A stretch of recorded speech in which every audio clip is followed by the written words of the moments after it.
വയനാട്ടിലെ college ക്യാമ്പസിനകത്ത് hostel ഭരിക്കുന്നത് ഒരു ഫാസിസ്റ്റ് സംഘമാണോ എന്ന ഭയപ്പെടുത്തുന്ന സംശയം ഉയർത്തിക്കൊണ്ടുവരികയാണ് സിദ്ധാർത്ഥ് എന്ന യുവാവിൻ്റെ മരണം.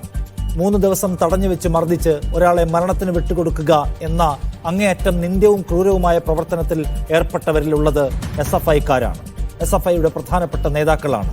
ഇതുവരെ പിടിയിലായവർ SFIക്കാരാണ്. FIR പ്രകാരം ഇനി പിടിയിലാകാനുള്ളവരും SFIക്കാർ തന്നെ. ഇത്രയും ഒരു ക്രൂരമായ ഒരു ആക്രമണം അഴിച്ചുവിട്ടവരിൽ ഇത്രയധികം സംഘടനക്കാരുണ്ടായിട്ടും സംഘടനയെ പഴി പറയാൻ പാടില്ല, അത് വ്യക്തികൾ ചെയ്ത കുറ്റമാണ് എന്ന് വിശദീകരിക്കാൻ ശ്രമിക്കുകയാണ് SFIയുടെ നേതൃത്വം. എത്ര ബാലിശമാണ് ആ വാദം! അല്പമെങ്കിലും യുക്തിയുണ്ടോ ആ വാദത്തിനകത്ത്?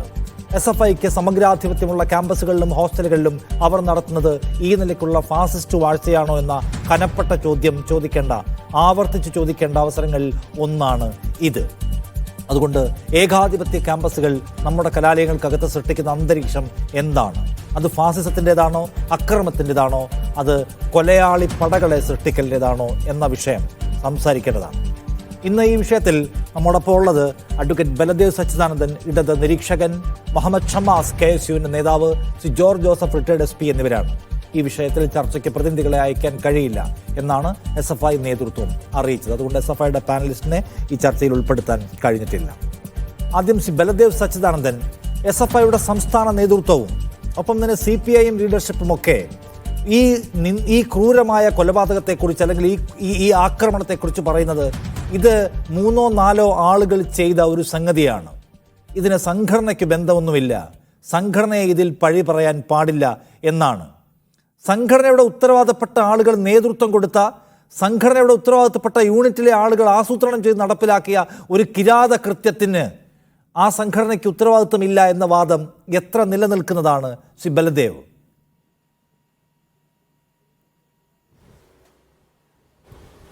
വളരെ നിന്ദ്യവും അങ്ങേയറ്റം പൈശാചികവുമായ ഒരു സംഭവമാണ് Kerala veterinary and animal science യൂണിവേഴ്സിറ്റിയിൽ നടന്നിട്ടുള്ളത്.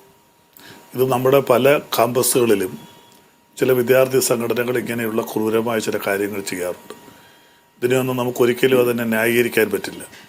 ആര് അത് ന്യായീകരിച്ചുകൊണ്ട് വന്നാലും അത് പൊതുസമൂഹം അത് അംഗീകരിക്കത്തില്ല. അത് മാത്രമല്ല, ന്യായീകരിക്കാൻ ശ്രമിക്കുന്നവർ സ്വയം എളിഫരായി മാറത്തേയുള്ളൂ. ഇവിടെ വളരെയധികം പ്രതീക്ഷയോടുകൂടിയാണ് രക്ഷകർത്താക്കൾ കുട്ടികളെ സ്കൂളിലേക്കോ കോളേജിലേക്കോ, വിശേഷിച്ചും പ്രൊഫഷണൽ കോളേജിലേക്ക് വിടുന്നത്. ആ വിദ്യാർത്ഥിയെ സംബന്ധിച്ച് പറയുമ്പോൾ അതിൻ്റെ രക്ഷകർത്താക്കളുമായിട്ട് ഇന്നലെ സംസാരിച്ചപ്പോഴും ആ കുട്ടി വളരെ സ്മാർട്ടായ ഒരു വിദ്യാർത്ഥിയാണ്. ആ വിദ്യാർത്ഥി ഇതുമായി ബന്ധപ്പെട്ട് ഫെബ്രുവരി മാസം 18-ാം തീയതി കൊല്ലപ്പെടുകയും അതിന് മുൻപ് വാലന്റൈൻസ് ഡേയുമായി ബന്ധപ്പെട്ട ചില സംഭവങ്ങളാണ് ഇങ്ങനെ നടന്നത്. ആ കുട്ടി കൊച്ചിയിൽ വെച്ച് അതിനെ അമ്മയോട് സംസാരിക്കുകയും വീട്ടിലേക്ക് വരാനായിട്ട് വന്ന വഴിക്കാണ് കൊച്ചിയിൽ വെച്ച് അമ്മയോട് സംസാരിക്കുകയും അതിനുശേഷം കൊച്ചിയിൽ നിന്ന് ആ കുട്ടിയെ തിരിച്ചു വിളിച്ചു. 15-ാം തീയതിയാണ് ആ സംഭവം. തിരിച്ചു വിളിച്ചു അതിനെ ക്രൂരമായി മർദ്ദിക്കുകയും ചെയ്തതാണ്. അപ്പോൾ അമ്മ ഇന്നലെ ഒരു ചർച്ചയിൽ പറഞ്ഞത്, ഞാനും ഉണ്ടായിരുന്നു ആ ചാനൽ പറഞ്ഞത്, അതിനുശേഷം ആ കുട്ടിയുടെ മൊബൈൽ കിട്ടുന്നില്ല. പിന്നീട് 18-ാം തീയതിയാണ് ഈ മരിച്ചുവെന്നല്ല അപകടമെന്ന് പറഞ്ഞ് അതിനെ അച്ഛനെയും അമ്മയും വിളിക്കുന്നത്. എൻ്റെ അച്ഛൻ വിദേശത്ത് ജോലി ചെയ്യുന്ന ഒരാളാണ്. ഇന്നലെ അവർ രണ്ടുപേരും ഒരു ചാനൽ ചർച്ചയിലുണ്ടായിരുന്നു. അപ്പോൾ ഞാൻ പറയാനുള്ളത്, ഞങ്ങളുടെ ഒരു കാഴ്ചപ്പാട്, ഇപ്പോൾ CPMൻ്റെയോ CPIയുടെയോ മറ്റു പാർട്ടിയുടെയോ കാഴ്ചപ്പാട് നമുക്ക് പറയാൻ പറ്റില്ല. എങ്കിലും ഇടതുപക്ഷ മുന്നണിയുമായിട്ട് സഹകരിച്ചിരിക്കുന്നൊരു പ്രസ്ഥാനമാണ് ഞാൻ പ്രദാനം ചെയ്യുന്ന RSP ലെനിനിസ്റ്റ്. ഇതിനെ ഒരിക്കലും ന്യായീകരിക്കാൻ പറ്റില്ല. ഇന്ന് മന്ത്രി രാജീവിൻ്റെ ഒരു പ്രസ്താവന ഉണ്ടായിരുന്നു. ഇന്നിപ്പോൾ നിങ്ങളത് വിടുകയും ചെയ്തു. ഇതിനകത്ത് ആരും രക്ഷപ്പെടാൻ അനുവദിക്കില്ല എന്ന്. കുറച്ച് പ്രതികളെ കസ്റ്റഡിയിലുണ്ട്, കുറച്ച് പേരെ അറസ്റ്റ് ചെയ്തിട്ടുണ്ട്, മറ്റുള്ളവരെ അറസ്റ്റ് ചെയ്യാനുള്ള ശ്രമം നടക്കുന്നു. പല പ്രൊഫഷണൽ കോളേജുകളിലും പണ്ട് ഒരു ചർച്ച ഇരിക്കുന്ന ബഹുമാനപ്പെട്ട ജോർജ് ജോസഫ് സാറിനെയൊക്കെ നല്ലപോലെ അറിയാവുന്നതാണ്. ഒരു ചർച്ച വന്നിരുന്നത് പ്രൊഫഷണൽ കോളേജുകളിൽ നിന്ന് രാഷ്ട്രീയ പ്രവർത്തനങ്ങളും വിദ്യാർത്ഥി സംഘടന പ്രവർത്തനങ്ങളും ഒഴിവാക്കണമെന്ന്. അതിനെ പ്രധാനപ്പെട്ട എല്ലാ വിദ്യാർത്ഥി സംഘടനകളും എതിർക്കുകയാണ് ചെയ്തത്.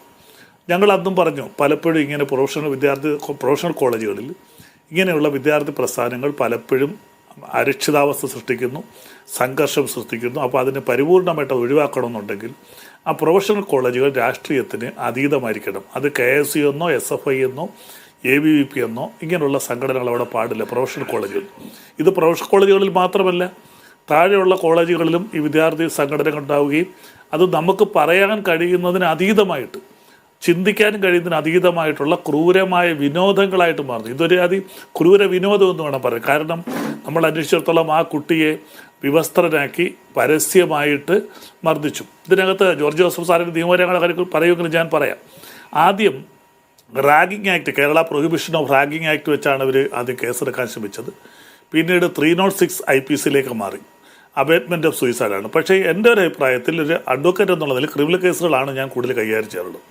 ഇതിന് 306 അല്ല ഇടേണ്ടത്, 302 തന്നെ ഇട്ട് ഈ പ്രതികൾക്കെതിരെ ശക്തമായിട്ട് നീങ്ങണം. കാരണം ഒരു പക്ഷേ ഈ കുട്ടി ആത്മഹത്യ ചെയ്താണെങ്കിൽ പോലും ഈ കേസിൽ അത് ശരിക്കും ഒരു ആളുകൾ ചെയ്ത ആത്മഹത്യ, കൃത്യം അങ്ങേ അറ്റത്തെ കടുപ്പമുള്ളതാണ് എന്ന കാര്യത്തിൽ തർക്കമില്ല. ഞാൻ ചോദിക്കുന്നത് SFI എന്ന് പറയുന്ന വിദ്യാർത്ഥി പ്രസ്ഥാനത്തിന് ഈ കിരാത കൃത്യത്തിലുള്ള ഉത്തരവാദിത്തം എന്തുമാത്രമാണ് എന്നതാണ്. SFIയുടെ പ്രധാനപ്പെട്ട ആളുകൾ, ആ ക്യാമ്പസിലെ പ്രധാനപ്പെട്ട ആളുകളാണ് ഈ കൃത്യം ചെയ്തത്. ദിവസങ്ങളോളം ഒരു കുട്ടിയെ, ഒരു വിദ്യാർത്ഥിയെ, സഹപാഠിയെ ഈ നിലയ്ക്ക് മാരകമായി പീഡിപ്പിക്കുകയാണ്, മരണത്തിലേക്ക് തള്ളിയിടുകയാണ്. അപ്പോൾ അതൊരു പെട്ടെന്നുണ്ടായ ഒരു വിക്ഷോഭത്തിലുണ്ടാകുന്ന ഒരു തല്ലോ പിടിയോ ഒന്നുമല്ല. വളരെ ആസൂത്രിതമായി റാഗിങ് ചെയ്യുക, ആളുകളുടെ മുൻപിൽ വെച്ച് അന്തസ്സിടിക്കും പ്രകാരം മർദ്ദിക്കുക, ആരോഗ്യം തകർക്കുക, ഇതൊക്കെ ചെയ്യാണ്. ഒരു ക്യാമ്പസിനകത്തെ SFIയുടെ മെക്കാനിസം ഒന്നാകെ, അതിന് SFIക്ക് ഉത്തരവാദിത്വം ഇല്ല എന്നുള്ള വാദം നമുക്ക് അങ്ങനെ വിഴുങ്ങാൻ പറ്റുന്ന ഒന്നാണോ സി ബലദേവ്? അല്ല, തീർച്ചയായിട്ടും അതിനകത്ത് SFIയുടെ യൂണിറ്റ് സെക്രട്ടറി അമൽ ഇഷാം, അതുപോലെ തന്നെ അവിടുത്തെ യൂണിറ്റ് പ്രസിഡന്റ് അരുൺ ഒക്കെ ഉണ്ടായിരുന്നു എന്നാണ് ഇതിനോടനുബന്ധിച്ച് ചില കുട്ടികൾ ഈ കുട്ടിയുടെ അച്ഛൻ തന്നെ പറഞ്ഞത്. ഈ വീട്ടിൽ ചെന്നപ്പോൾ ഈ 4 കുട്ടികൾ വളരെ രഹസ്യമായിട്ട് ഇവരുടെ അച്ഛനെ വിളിച്ച് പറഞ്ഞു, ഇത് സാധാരണ ഒരു മരണമല്ല, ഇത് അന്വേഷിക്കണമെന്ന് പറഞ്ഞുകൊണ്ട് അദ്ദേഹത്തെ കെട്ടിപ്പിടിച്ചൊരു പെൺകൊച്ച് കരയുകയൊക്കെ ചെയ്തു എന്ന് ഈ കുട്ടിയുടെ അച്ഛൻ തന്നെ പറഞ്ഞു. അപ്പോൾ അവർ പറഞ്ഞ 12 പേരുടെ പേരുകൾ അവർ പറഞ്ഞിട്ടുണ്ട്. അതിൽ കുറച്ച് പേരെയാണ് ഈ അറസ്റ്റ് ചെയ്തിരിക്കുന്നത്. അപ്പോൾ ഇതിനകത്ത് നമുക്ക് ഏതൊരു വിദ്യാർത്ഥി സംഘടനയായാലും അതിനെ ന്യായീകരിക്കാൻ പറ്റില്ല. പക്ഷേ ഇതിനകത്തൊരു പ്രത്യേകതയുള്ളത്, ഒരു കാര്യം, ഒരു യാഥാർത്ഥ്യമുണ്ട്. ചില ക്യാമ്പസുകളിലേക്ക് വരുമ്പം പല കോൺഗ്രസിനകത്തായാലും മറ്റു പാർട്ടിയിലും പ്രവർത്തിക്കുന്ന വിധം, എനിക്കറിയാം കൊല്ലം ശ്രീനാരായണ കോളേജിൽ ഒരു കാര്യം, ഞാനൊക്കെ പഠിച്ചിരുന്ന സമയത്ത് പുറത്തുനിന്ന് കോൺഗ്രസ്സുകാരുടെ വീട്ടിൽ നിന്ന് വരുന്നവരും മറ്റു പാർട്ടിയിൽ നിന്ന് വരുന്നവരെല്ലാം കൊല്ലം SM കോളേജ് വന്നു കഴിയുമ്പോൾ അന്ന് അവർ SFI ആയിട്ട് മാറും. ഇപ്പോൾ ആ സ്ഥിതി മാറി. അപ്പോൾ അതുപോലെ തിരുവനന്തപുരം യൂണിവേഴ്സിറ്റി കോളേജ്, ചില കോളേജുകൾ ചെല്ലുമ്പോൾ KSU ആയിട്ട് മാറും, ചിലടത്ത് ചെല്ലുമ്പോൾ ABVP ആയിട്ട് മാറും. ആ കോളേജിൽ ഏതാണോ ഒരു രാഷ്ട്രീയ സാഹചര്യം, അവർക്ക് അതിനകത്ത് നിന്നൊന്ന് ഷൈൻ ചെയ്യാൻ പറ്റുന്ന സാഹചര്യത്തിലേക്ക് വിദ്യാർത്ഥികൾ സ്വമേധയാ ആ രാഷ്ട്രീയം സ്വീകരിക്കുകയാണ്. അപ്പോൾ അവർ പരിപൂർണ്ണമായിട്ട് ഈ SFIയുടെ നേതാക്കന്മാർ പറയുന്നതല്ലേ, ഒരുപക്ഷെ പരിപൂർണമായി SFIയുടെ ഔദ്യോഗിക സ്ഥാനങ്ങൾ ആയിരിക്കണമെന്നില്ല. അവർ ആ യൂണിറ്റ് ഭാരവാഹികളാണ്, ഞാനത് തർക്കിക്കുന്നില്ല. ഈ പറഞ്ഞിരിക്കുന്ന അമൽ ഇഷാം അവിടുത്തെ യൂണിറ്റ് സെക്രട്ടറി, അരുൺ അവിടുത്തെ യൂണിറ്റ് പ്രസിഡന്റും ഒക്കെയാണ്. അപ്പോൾ അവരങ്ങനെ സ്വാഭാവികമായിട്ട് വീട്ടിലെ ബാക്ക്ഗ്രൗണ്ട് മറ്റൊന്നാണെങ്കിലും പൊളിറ്റിക്കൽ ഗ്രൗണ്ട് വ്യത്യാസമാണെങ്കിലും അവർ ആ രാഷ്ട്രീയ SFI എന്നുള്ളതല്ല, പല സംഘടനകളിലും അങ്ങനെ ചേർന്ന് പ്രവർത്തിക്കാറുണ്ട്. പ്രാദേശികമായിട്ട് അങ്ങനെ ഇഷ്യൂസ് ഉണ്ട്. അപ്പോൾ നമുക്കിതിനെ ന്യായീകരിക്കാൻ പറ്റില്ല. പക്ഷേ ഇന്ന് SFIയുടെ സംസ്ഥാന സെക്രട്ടറി ആർഷോയുടെ ഒരു പ്രസ്താവന ഞാൻ വൈകിട്ട് കണ്ടിരുന്നു. ഒരിക്കലും ഇതിനെ ഞങ്ങൾ ന്യായീകരിക്കത്തില്ല, ശക്തമായ നടപടികളുണ്ടാവും, പ്രതികളെ അറസ്റ്റ് ചെയ്യണമെന്നൊക്കെ പറഞ്ഞുകൊണ്ട് ആർഷോയുടെ ഒരു പ്രസ്താവന വന്നിരുന്നു. അപ്പോൾ അങ്ങനെ ആ പ്രസ്താവന ആത്മാർത്ഥതയായിട്ടാണ് ആർഷോ പറഞ്ഞെന്നുണ്ടെങ്കിലും P. രാജീവും പറഞ്ഞിരിക്കുന്നത് ഈ പ്രതികളെല്ലാം അറസ്റ്റ് ചെയ്യും, പ്രതികളെ SFI പുറത്താക്കുകയോ നടപടി സ്വീകരിക്കുകയോ ഒക്കെ ചെയ്യുന്നുണ്ട്. ഞാൻ ചോദിക്കുന്നത്, ഈ സമഗ്രാധിപത്യ സ്വഭാവമുള്ള ക്യാമ്പസുകൾക്കകത്ത് SFI കൊണ്ടു നടക്കുന്ന ഒരു സംസ്കാരം ഉണ്ടല്ലോ, ആ സംസ്കാരം തിരുത്താനുള്ള ഉത്തരവാദിത്വം ആർക്കാണ്? ഏതെങ്കിലും ഒരു ഇൻസിഡന്റ് ഉണ്ടായാൽ അതിൽ പ്രതികളാക്കപ്പെട്ട ആളുകളെ മാത്രം അങ്ങോട്ട് മാറ്റി നിർത്തിയാൽ തീരുവോ? പ്രശ്നമില്ല. സമഗ്രാധിപത്യമുള്ള ക്യാമ്പസുകൾക്കകത്ത് ഞങ്ങളാണ് ഭരിക്കുന്നത്, ഞങ്ങൾക്കെതിരെ മിണ്ടിയാൽ ഞങ്ങൾ തലവെട്ടി കളയും, പുറത്തറിഞ്ഞാൽ തീർത്ത് കളയും എന്നൊക്കെ പറയുന്ന ഒരുതരം ഒരു ഭരണം പോലെ ക്യാമ്പസുകൾക്കകത്ത് കാര്യങ്ങൾ കൊണ്ട് നടക്കുന്ന ഒരു ഏർപ്പാടുണ്ട്. അത് സംസ്ഥാന നേതൃത്വം അടക്കം അറിഞ്ഞുകൊണ്ടും കണ്ടുകൊണ്ടും നടക്കുന്ന ഒന്നാണ്, അല്ലാതെ ഏതെങ്കിലും ഒരു തുരുത്തിൽ ആരും കാണാതെ നടക്കുന്ന ഒന്നല്ല. ഞാൻ ചോദിക്കുന്നത്, ഇതൊക്കെ ഉണ്ടായി കഴിഞ്ഞതിന് ശേഷം അതിൽ 3 പേരെ ഞങ്ങൾ പുറത്താക്കിയിട്ടുണ്ട് എന്ന വാദം എത്ര പരിഹാസ്യമാണ്. ഈ നടക്കുന്നത് ഒരു മാഫിയ പ്രവർത്തനമാണ്. നമുക്ക് സമഗ്രാധിപത്യം ഉണ്ട്, നമുക്ക് ഭൂരിപക്ഷം ഉണ്ട് എന്നതിൻ്റെ പേരിൽ ക്യാമ്പസിനകത്ത് നമ്മൾ തോന്നിയാസം കാണിച്ചുകൊണ്ടിരിക്കുകയാണ് എന്ന് മോണിറ്റർ ചെയ്യാൻ കഴിയാത്ത, അത് കണ്ടെത്താൻ കഴിയാത്ത, അത് തിരുത്താൻ കഴിയാത്ത ഒരു നേതൃത്വത്തിന് പ്രസ്ഥാനത്തെ പറയല്ലേ എന്ന് പറയാൻ എന്തർഹതയുണ്ട് ബലദേവ്? അത് ശരിയാണ്. ഈ പ്രധാന രാഷ്ട്രീയ പ്രസ്ഥാനങ്ങളെല്ലാം കോളേജിൽ ഇങ്ങനെ പ്രൊഫഷണൽ കോഴ്സുകൾക്ക് ഇത് പാടില്ല എന്ന് വന്നപ്പോൾ കേരളത്തിലെ എല്ലാ മുഖ്യധാരാ പാർട്ടി, ഒരു പാർട്ടിയല്ല, എല്ലാ രാഷ്ട്രീയ പ്രസ്ഥാനങ്ങളും അതിനെ എതിർത്തു. കാരണം SFIയിലൂടെയാണ് ഇപ്പോഴത്തെ കാലഘട്ടത്തിൽ അല്ല SFI, KSU, ABVP, ഇതാണ് പ്രധാനപ്പെട്ട 3 വിദ്യാർത്ഥി സംഘടന. ഈ വിദ്യാർത്ഥി സംഘടനകളിലൂടെയാണ് അവർ യൂത്ത് കോൺഗ്രസിലേക്കോ DYFIയിലേക്കോ യുവമോർച്ചയിലേക്ക് വരികയും അവരാണ് പിന്നീട് പൊതുവായിട്ട് ഇപ്പം തന്നെ നമുക്കറിയാം എല്ലാ രാഷ്ട്രീയ പാർട്ടിയുടെയും സംസ്ഥാന നേതാക്കന്മാരെ എടുത്താൽ പ്രധാനപ്പെട്ട നല്ലൊരു ശതമാനം പേരും വിദ്യാർത്ഥി സംഘടനകളിലൂടെ വളർന്നു വന്നവരാണ്. അപ്പോൾ അതുകൊണ്ട് അവരൊരു റിക്രൂട്ടിംഗ് പോലെയാണ് അവരുടെ ഭാവിയിൽ ആ രാഷ്ട്രീയ പ്രസ്ഥാനത്തിന് നേതാക്കന്മാരായിട്ട് വളർത്തിയെടുക്കുന്നത് ഈ രീതിയിലുള്ള വിദ്യാർത്ഥി പ്രസ്ഥാനങ്ങളിലൂടെയാണ്. പക്ഷേ ഇതിനകത്ത് നമുക്കറിയാം ഒരുത്തെങ്കിൽ കൊല വരുന്നത് പോലെ നല്ലതും ചീത്തയും ഉണ്ട്. കുറച്ച് നല്ലത് കാണും. ഈ അക്രമ സ്വഭാവമുള്ള കുറേ അധികം, വിശേഷിച്ച് കോളേജ് ക്യാമ്പസുകളിൽ കുറേ അധികം അക്രമ സ്വഭാവമുള്ള പിള്ളേർ, അതിലിപ്പം നമുക്ക് ഒരു കാര്യം കൂടി ഉണ്ട് നിഷാദ് ചോദിക്കാത്ത, എന്താണ് കാര്യം? ലഹരി മരുന്ന്. പ്രൊഫഷണൽ കോളേജുകൾ കേന്ദ്രീകരിച്ച് പല കോളേജുകളിലും ലഹരി മരുന്നിൻ്റെ സ്വാധീനം വളരെ കൂടുതലാണ്.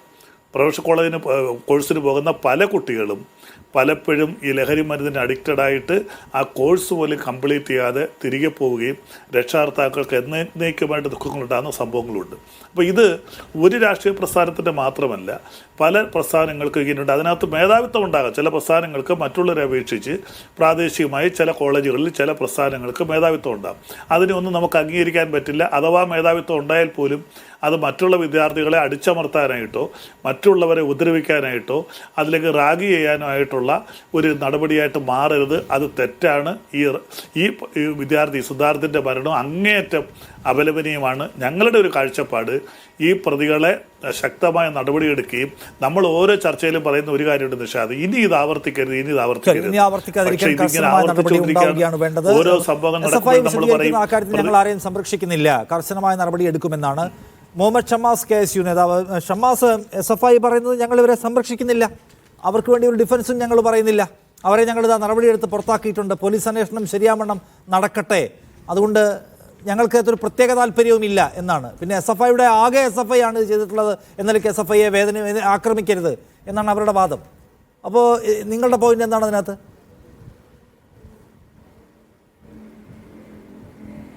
ഈ സിദ്ധാർത്ഥിൻ്റെ കൊലപാതകവുമായി ബന്ധപ്പെട്ട് SFIയെ സംബന്ധിച്ചുള്ള എല്ലാ വാദങ്ങളും വളരെ വിചിത്രമായി തന്നെയാണ് കേരളത്തിൻ്റെ പൊതുസമൂഹം നോക്കിക്കാണുന്നത്. SFIയെ സംബന്ധിച്ച് സമഗ്രാധിപത്യമുള്ള ഒരു ക്യാമ്പസിനകത്ത് ഇത്രയും നിഷ്ഠൂരമായൊരു സംഭവം നടന്ന് ഏറ്റവും പ്രധാനപ്പെട്ട ഒരു വസ്തുത, SFIയുടെ ഇതിനകത്തുള്ള പങ്ക് ആദ്യം വെളിവാകുന്ന ഒരു കാര്യം ഞാൻ പ്രിയപ്പെട്ട നിഷാദിന് ഇവിടെ ചൂണ്ടിക്കാണിക്കാൻ ആഗ്രഹിക്കുകയാണ്. വളരെ വ്യക്തമായി തന്നെ സാധാരണഗതിയിൽ നമ്മളൊക്കെ ക്യാമ്പസുകളിൽ പഠിക്കുന്ന ആളുകളാണ്. നമ്മൾ പഠിച്ചൊരു ക്യാമ്പസിൽ ഒരു വിദ്യാർത്ഥി മരണപ്പെട്ടാൽ, അത് ഏത് സാഹചര്യത്തിലായിക്കോട്ടെ, ഒരു വിദ്യാർത്ഥി സഹപാഠി മരണപ്പെട്ടാൽ, പ്രത്യേകിച്ച് ഇന്നിപ്പോൾ സോഷ്യൽ മീഡിയയുടെ ഒക്കെ ഒരു കാലഘട്ടമാണ്, ആ ക്യാമ്പസിലെ വിദ്യാർത്ഥിക്ക് ഒരു ആദരാഞ്ജലി അർപ്പിച്ചൊരു പോസ്റ്റ് ഒരു ഫേസ്ബുക്കിലോ ഇൻസ്റ്റഗ്രാമിലോ മറ്റേതെങ്കിലും രീതിയിലോ പ്രചരിപ്പിക്കുന്ന ഒരു സാമാന്യ മര്യാദ നമുക്കുണ്ട്, മറ്റെല്ലാ വിദ്യാർത്ഥി സംഘടനകളും സ്വീകരിച്ചു പോരുന്ന ഒന്നാണ്. എന്നാൽ ഈ പറയപ്പെട്ട ക്യാമ്പസിലെ SFIയുടെ ഒരു സോഷ്യൽ മീഡിയ ഹാൻഡിൽ പോലും ഈ സിദ്ധാർത്ഥിന് ഒരു ആദരാഞ്ജലി അർപ്പിച്ചിട്ടുള്ള പോസ്റ്റ് പോലും ഈ പറയപ്പെട്ട SFI നേതാക്കന്മാർ ഇട്ടിട്ടില്ല, അവരുടെ ഒഫീഷ്യൽ ഹാൻഡിൽ വന്നിട്ടില്ല. അതൊന്ന്. പിന്നീട് SFIയുടെ ഒരു പ്രതികരണം വരുന്നത് എന്താണ്? 23-ാം തീയതി ഇതുമായി ബന്ധപ്പെട്ട വിഷയങ്ങളും റാഗിങ്ങുമായി ബന്ധപ്പെട്ട് വിദ്യാർത്ഥികളെ SFI നേതാക്കൾ ഉൾപ്പെടെയുള്ള ആളുകളെ പുറത്താക്കി എന്നുള്ള കത്തുൾപ്പെടെ പുറത്തു വന്ന സാഹചര്യത്തിലാണ് ഈ വിഷയത്തിൽ സമഗ്രമായ അന്വേഷണം വേണമെന്നൊക്കെ പറഞ്ഞൊരു മുട്ടാപ്പോക്ക് ന്യായവുമായിട്ട് SFI രംഗത്ത് വരുന്നത്. ഏറ്റവും ഒടുവിൽ ഇന്നിപ്പോൾ SFIയുടെ സംസ്ഥാന സെക്രട്ടറിയുടെ വിശാല മനസ്കതയെക്കുറിച്ചൊക്കെ പ്രിയപ്പെട്ട ഇടത് നിരീക്ഷകനിലൂടെ വാചാലനാവുകയുണ്ടായി. ഈ സംസ്ഥാനത്ത് SFI കാണിച്ച സകല തോന്നിയവാസത്തെയും ന്യായീകരിക്കാൻ രംഗത്ത് വന്ന ആളാണ് SFIയുടെ സംസ്ഥാന സെക്രട്ടറി. ഇതിനി കൊലപാതകം തന്നെ, ഈ കൊലപാതകത്തിന് മുഖ്യപ്രതികളായ SFIയുടെ മുഴുവൻ നേതാക്കൾ അറസ്റ്റ് ചെയ്യപ്പെട്ടാലും ഈ പറഞ്ഞ SFIയുടെ സംസ്ഥാന സെക്രട്ടറി അത് ന്യായീകരിച്ച് രംഗത്ത് വരുന്നുള്ള കാര്യത്തിൽ ഞങ്ങൾക്കാർക്കൊരു സംശയവുമില്ല. പക്ഷേ ഇവിടെ ഗൗരവമുള്ള വിഷയമെന്ന് പറയുന്നത് ഈ സിദ്ധാർത്ഥിൻ്റെ മരണവുമായി ബന്ധപ്പെട്ട് അത് കൃത്യമായ കൊലപാതകമാണ്, അത് ഏതെങ്കിലും തരത്തിൽ ഒരു ആത്മഹത്യയായി തള്ളിക്കളയേണ്ട ഒന്നല്ല എന്ന ഉറച്ച ബോധ്യത്തോടുകൂടെ തന്നെയാണ്. ഇതിൽ കൃത്യമായ പങ്ക് ഈ കോളേജിലെ SFI നേതാക്കൾ ഉൾപ്പെടെയുള്ള വിദ്യാർത്ഥികൾക്കുണ്ട്. അതോടൊപ്പം തന്നെ ആ കുറ്റകൃത്യം ബോധപൂർവമായി മറച്ചു വെക്കുന്നതിന് ഈ പ്രതികളായിട്ടുള്ള SFI നേതാക്കൾ ഉൾപ്പെടെയുള്ള ആളുകളെ സംരക്ഷിക്കുന്നതിൽ കോളേജിൻ്റെ ക്യാമ്പസ് ഡീൻ ഉൾപ്പെടെ അവിടുത്തെ ഫിസിക്കൽ എഡ്യൂക്കേഷനിലെ അധ്യാപകൻ ഉൾപ്പെടെയുള്ള ആളുകൾക്ക് കൃത്യമായ പങ്കുണ്ട്. അത് സംബന്ധിച്ചൊക്കെ സമഗ്രമായ ഒരു അന്വേഷണം വേണം തന്നെയാണ് ഈ ദിവസങ്ങളൊക്കെയും KSU വിവിധ തലങ്ങളിലൂടെ ആവശ്യപ്പെടുന്നത്. അത് സംബന്ധിച്ച് DGPക്ക് പരാതി നൽകി. രക്ഷിതാക്കൾ ഉൾപ്പെടെയുള്ള ആളുകൾ പോലീസിനെയും മറ്റ് മനുഷ്യാവകാശ കമ്മീഷൻ ഉൾപ്പെടെയുള്ള ഭരണ സംവിധാനങ്ങളെ സമീപിച്ചു. അങ്ങനെ വ്യത്യസ്ത തലത്തിൽ ഈ നീക്കങ്ങളെല്ലാം നടക്കുമ്പോഴും ഒരു പുരോഗതിയുമില്ല. 18-ാം തീയതി സംഭവം നടന്ന് ഇന്നിപ്പോ 29-ാം തീയതി ആയിരിക്കുന്നു. എത്ര പ്രതികൾ ഇതിനകത്ത് അറസ്റ്റിലായി? ചുരുക്കം ചില ആളുകൾ SFIയുടെ പശ്ചാത്തലമൊക്കെ ഒന്ന് കുറഞ്ഞിട്ടുള്ള ആളുകളെയൊക്കെ പിടിച്ച് ഇതിനെ മുന്നിൽ നിർത്തിയതിനപ്പുറത്തേക്ക് വളരെ ഗൗരവത്തോടുകൂടി അന്വേഷണത്തെ നോക്കിക്കാണാൻ, ഗൗരവത്തോടുകൂടി പ്രതികളെ അറസ്റ്റ് ചെയ്യാൻ കേരളത്തിലെ പോലീസ് അത്രയ്ക്ക് മോശമാണോ? കേരളത്തിലെ പോലീസിന് പ്രതികളെ പിടിക്കുന്ന കാര്യത്തിൽ അത്രയ്ക്ക് കഴിവില്ലാത്ത ആളുകളാണോ? ഈ പറയപ്പെട്ട 12 പ്രതികളെ കോളേജ് തന്നെ ഈ റാഗിംഗ് വിഷയവുമായി ബന്ധപ്പെട്ട് എന്ന് പറഞ്ഞ് പുറത്താക്കിയിട്ടുണ്ട്. അവരിലേക്ക് എത്താൻ ഇതുവരെ കഴിഞ്ഞിട്ടുണ്ടോ? ഈ പറയപ്പെട്ട അധ്യാപകനെയും ഈ സിദ്ധാർത്ഥിനെ തൂങ്ങിയ നിലയിൽ കണ്ടെത്തി അവിടെ നിന്ന് അഴിച്ചെടുത്ത് ആശുപത്രിയിലേക്ക് കൊണ്ടുപോയി എന്ന് പറയുന്ന ഈ ഡീനെയും അധ്യാപകരെയും ചോദ്യം ചെയ്യാൻ, അതുമായി ബന്ധപ്പെട്ട വിവരങ്ങൾ ഈ അധ്യാപകരിൽ ശേഖരിക്കാൻ പോലീസ് ഇതുവരെ തയ്യാറായിട്ടുണ്ടോ? ഇതുമായി ബന്ധപ്പെട്ട് മാതാപിതാക്കൾ, രക്ഷിതാക്കൾ ഉയർത്തിയ ചോദ്യങ്ങൾക്ക് ഏതെങ്കിലും ഒന്നിന് വ്യക്തത വരുത്താൻ കേരളത്തിലെ പിണറായി വിജയന്റെ പോലീസിന് ഈ സമയം വരെയും കഴിഞ്ഞിട്ടില്ല. ഈ അന്വേഷണത്തിന്റെ ഭാഗമായി ഉണ്ടായ വീഴ്ച എന്ന് പറയുന്നത് അത് ഗുരുതരമാണ്. അതിന്റെ മെല്ലപ്പോക്ക് എന്ന് പറയുന്നത് അത് ന്യായീകരിക്കാൻ കഴിയുന്നതല്ല. കഴിഞ്ഞ ഇത്രയും ദിവസങ്ങളായിട്ട് ഈ വിഷയം പൊതുസമൂഹത്തിന് മുമ്പിൽ, പ്രത്യേകിച്ച് ക്യാമ്പസ് അധികാരികളുടെ മുമ്പിൽ ഈ വിഷയം ശ്രദ്ധയിൽപ്പെടുത്തിയിട്ട് ഇതിന്റെ ഗൗരവം സൂചിപ്പിച്ചിട്ട് KSU നേതാക്കൾ ഉൾപ്പെടെ, KSUവിന്റെ സംസ്ഥാന കമ്മിറ്റിയുടെ ഭാരവാഹികൾ ഉൾപ്പെടെയുള്ള ആളുകൾ ആ ക്യാമ്പസിനകത്തേക്ക് കടന്നു ചെന്നപ്പോൾ അവരെയെല്ലാം പുച്ഛത്തോടുകൂടെ, സമീപനത്തോടുകൂടി നോക്കിക്കണ്ട ഒരു ക്യാമ്പസ് ഡീനാണ് ഈ പിന്നാമ്പുറ കഥകൾക്കെല്ലാം ഇവർക്കെല്ലാം സംരക്ഷണം ഒരുക്കി മുന്നോട്ട് പോകുന്നത്. അതിന്റെ ഗൗരവം വർദ്ധിപ്പിക്കുന്ന മറ്റൊരു വിഷയം, ഇത്രയും ഗൗരവമുള്ളൊരു വിഷയം നടന്നൊരു വിദ്യാർത്ഥി ഈ പറയുന്ന പോലെ ആത്മഹത്യ ചെയ്തു എന്ന് തന്നെ ആയിരിക്കട്ടെ, എന്തെങ്കിലും ഒരു പരാതി അത് സംബന്ധിച്ച് അന്വേഷിക്കണം, ഇങ്ങനെ ഒരു സംഭവം ഞങ്ങളുടെ ക്യാമ്പസിൽ, എന്റെ അധീനതയിലുള്ള ക്യാമ്പസിൽ നടന്നിട്ടുണ്ട് എന്ന് ആവശ്യപ്പെട്ട് പോലീസിനെ സമീപിക്കാൻ പോലും തയ്യാറാകാത്ത ഒരു ക്യാമ്പസ് ഡീൻ, നാരായണൻ എന്ന അദ്ദേഹത്തിന്റെ പേര്, MK നാരായണൻ, എന്ത് വിഡ്ഢിവേഷമാണ്, ആർക്ക് വേണ്ടിയാണ് അദ്ദേഹം ഇത് കെട്ടുന്നത് ഞങ്ങൾക്കറിയില്ല. എന്ത് തന്നെയാലും ഒരു കാര്യം ഞങ്ങൾക്ക് ഉറപ്പാണ്, ഈ സിദ്ധാർത്ഥിന്റെ മരണത്തിന് ക്യാമ്പസിന്റെ ഡീൻ ഉൾപ്പെടെയുള്ള ആളുകൾ മറുപടി പറയേണ്ടി വരും. അതിനകത്ത് വരും ദിവസങ്ങളിൽ ഇത് കൃത്യമായി അന്വേഷിച്ചാൽ ഇത് ചെന്നെത്താൻ പോകുന്നത് SFIയുടെ നേതാക്കളിലാണ്. അതിൽ കൃത്യമായ ഗൂഢാലോചനയുണ്ട്, കൃത്യമായ ആസൂത്രണമുണ്ട്. കേവലം ഒരു ദിവസം കൊണ്ട്, 2 ദിവസം കൊണ്ട്, 3 ദിവസം കൊണ്ടല്ല, ഫെബ്രുവരി 14 മുതൽ ഇങ്ങോട്ടുള്ള ദിവസങ്ങളിൽ, സിദ്ധാർത്ഥിന്റെ മരണം വരെയുള്ള ദിവസങ്ങളിൽ ആസൂത്രിതമായി നടപ്പിലാക്കിയ ഒരു കൊലപാതകമാണ് വയനാട് വെറ്റിനറി സർവകലാശാലയിൽ നടന്നിട്ടുള്ളത്. അതുകൊണ്ട് അതിന്റെ ഉത്തരവാദിത്തം SFIക്ക് ഏതെങ്കിലും തരത്തിലുള്ള തത്വം പറഞ്ഞ് ഒഴിഞ്ഞു മാറാൻ വേണ്ടി കഴിയില്ല. സാധാരണ കഴിയില്ല അത് പ്രധാനപ്പെട്ട സംഗതിയാണ്. ജോർജ് ജോസഫ് റിട്ടയർഡ് SP-നോട് ജോർജ് ജോസഫ്, നോക്കൂ, നമ്മൾ എത്ര കാലമായിട്ട് ക്യാമ്പസുകൾക്കകത്ത് നടക്കുന്ന ഇത്തരം അതിക്രമങ്ങളെക്കുറിച്ച് കേൾക്കുന്നു. അതിൻ്റെ പേരിൽ മനം നൊന്തും അന്തസ് നഷ്ടപ്പെട്ടും ജീവനൊടുക്കേണ്ടി വന്നവരെക്കുറിച്ച്, കൊല ചെയ്യപ്പെട്ടവരെക്കുറിച്ച്. നോക്കൂ, ഇതിനെല്ലാം ഒരു വിദ്യാർത്ഥി സംഘടനാ സ്വാതന്ത്ര്യം എന്ന പ്രിവിലേജിൻ്റെ ഒരു കവറുണ്ട്. അതിനകത്ത് നിന്നുകൊണ്ടാണ് ഇത് ചെയ്യുന്ന മുഴുവൻ. സമഗ്രാധിപത്യം, ഞങ്ങൾക്ക് അവിടെ ഇത്രയധികം വോട്ട് കിട്ടി ജയിച്ച യൂണിയൻ, ഞങ്ങളുടെ ക്യാമ്പസ്, ഞങ്ങളുടെ കോട്ടയിലേക്ക് സ്വാഗതം. ഇതിൻ്റെ ഒരു കവറിനകത്ത് നിന്നുകൊണ്ടാണ് ഈ നിലയ്ക്കുള്ള സർവ്വസംഗതി അരങ്ങേറുന്നത്. ഇവിടെ ഇപ്പം ലഹരിയുടെ കൂത്തരങ്ങാണ് എന്ന് കേൾക്കുന്നു. അതിനും കിട്ടുന്നുണ്ടാവുമല്ലോ സ്വാഭാവികമായിട്ടും ഈ പിന്തുണ. ഇപ്പോൾ SFI ആണെങ്കിൽ ഒരു ഭരണ മുന്നണിയുടെ ഒപ്പം നിൽക്കുന്ന കക്ഷിയാണ്. അപ്പോൾ അതിന് മൊത്തം സിസ്റ്റത്തിൻ്റെ ആകെ പിന്തുണ പോലും കിട്ടും എന്ന് കാണാം. അപ്പോൾ ഈ പ്രിവിലേജ് ഉപയോഗിച്ചുകൊണ്ട് നടക്കുന്ന ഇത്തരം അനാചാരങ്ങൾ, അതിക്രമങ്ങൾ, ഗൂണ്ടായിസം, ഗോത്രീയമായ വിചാരണകൾ, ഇതിനെ നമ്മൾ എങ്ങനെയാണ് ഒരു തടയുക? ഇതിനെ തടയാൻ, പ്രിവെൻറ്റ് ചെയ്യാൻ, ഇതിനെ ഒന്ന് എക്സ്പോസ് ചെയ്യാൻ നമുക്ക് എന്ത് ലീഗൽ ആൻഡ് എത്തിക്കൽ മെക്കാനിസമാണ് ഉപയോഗിക്കാൻ കഴിയുക?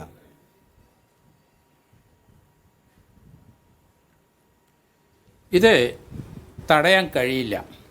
ഇതൊരു ആൾക്കൂട്ട കൊലപാതകമാണ്.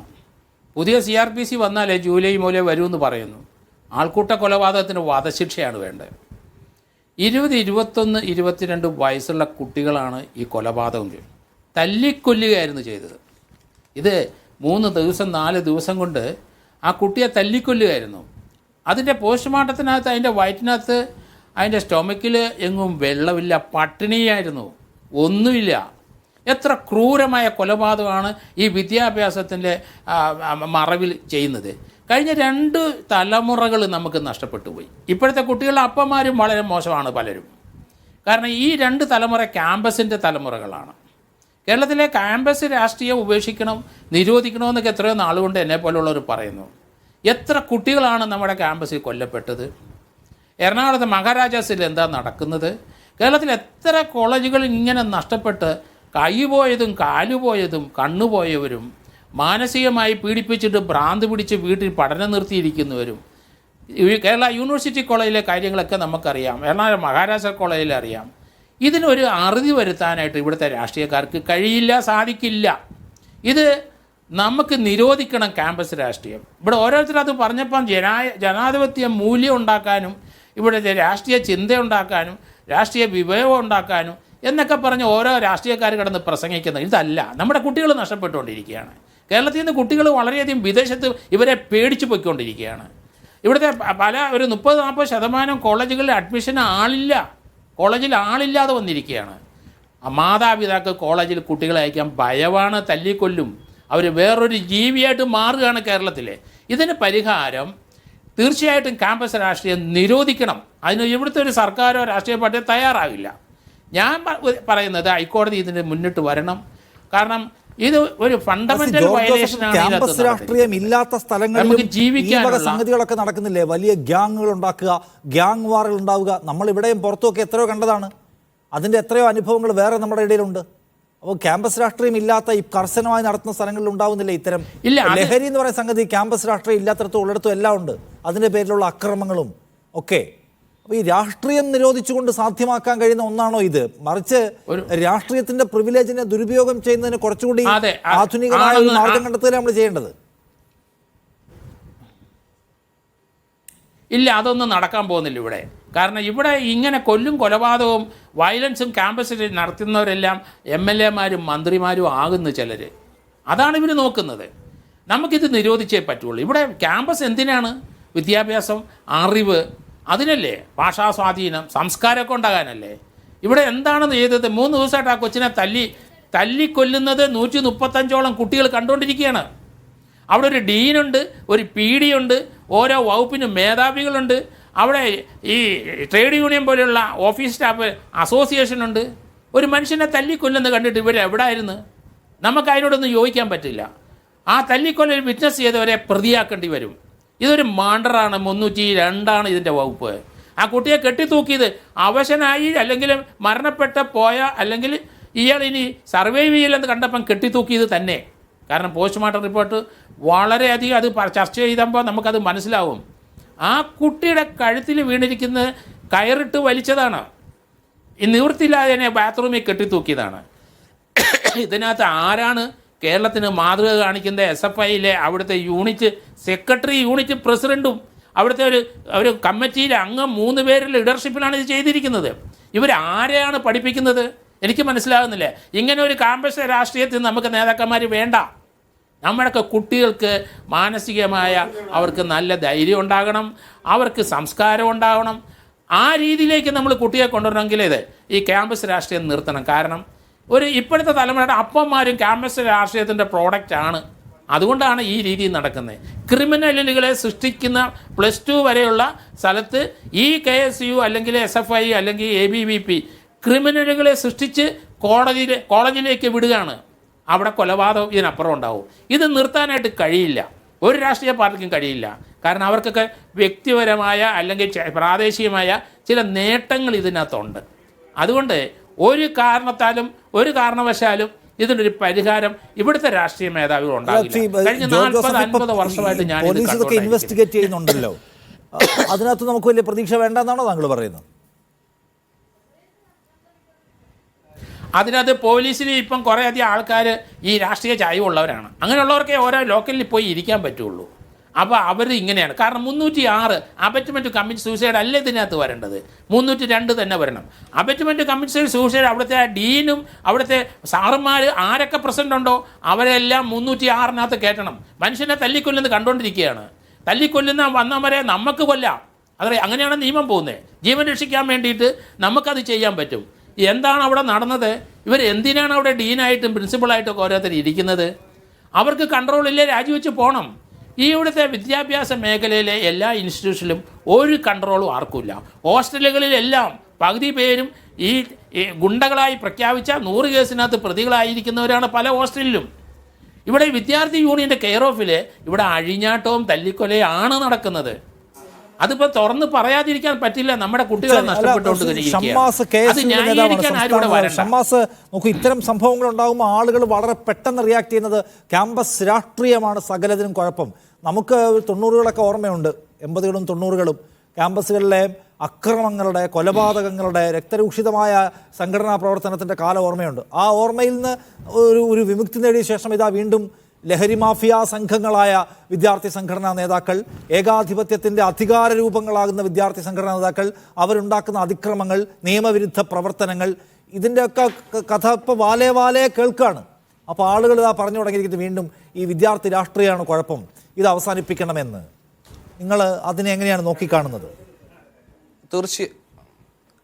തീർച്ചയായും ഇത്തരം ഓരോ സംഭവങ്ങൾ ഉണ്ടാകുമ്പോഴും, പ്രത്യേകിച്ച് ഒരു വശത്ത് വിദ്യാർത്ഥി സംഘടനകൾ പ്രതിക്കൂട്ടിലാകുമ്പോൾ, പ്രത്യേകിച്ച് SFI പോലുള്ള വിദ്യാർത്ഥി സംഘടന അതിൻ്റെ പ്രതിസ്ഥാനത്ത് വരുമ്പോൾ പൊതുവിൽ ചോദ്യം ചെയ്യപ്പെടുന്നത് വിദ്യാർത്ഥി സംഘടനാ പ്രവർത്തനം തന്നെയാണ്.